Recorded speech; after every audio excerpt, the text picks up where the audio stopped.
பேர் மோகன் பாபு. நான் தர்மபுரியிலேருந்து வரேன். நான் வந்து டாக்டர் ஆகணும்னு சொல்லிட்டு அப்பா அம்மாவோட கனவு. நீட் எக்ஸாம் வந்து எழுதி பார்த்தேன். நான் எதிர்பார்த்த ஸ்கோர் வந்து நீட்டில் வரல, ரொம்ப கம்மியாக இருந்ததுனால அப்ராட்ல போய் படிக்கலாம்னு நினச்சேன். அப்ராட்ல எது நான் பெஸ்ட்டாக இருக்குன்னு பார்க்கும்போது நிசான் ஸ்டடி சர்வீஸ் வந்து பெஸ்ட்டாக இருந்துச்சு. நிசான் ஸ்டடி சர்வீஸ் சென்டர் மூலயமா எனக்கு யுலியானஸ் மெடிக்கல் யூனிவர்சிட்டியில் சீட் கிடச்சிச்சு. இப்போ வந்து இன்னைக்கு நைட்டு 10:30க்கு ஃப்ளைட்டில் கிளம்பும் படிக்கிறதுக்காக. Thanks to Nissan study service.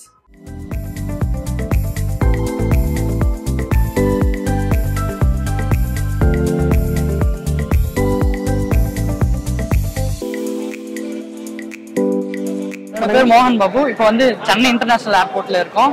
Nissan study service மூலமா யுலியானஸ் ஸ்டேட் ஆஃப் மெடிக்கல் யூனிவர்சிட்டியில படிக்கிறதுக்காக போறோம். சேஃப்டி மெஷர்மெண்ட்ஸோட நிசான் ஸ்டடி சர்வீஸ் அனுப்பி விடுறாங்க. Thanks to Nissan study service.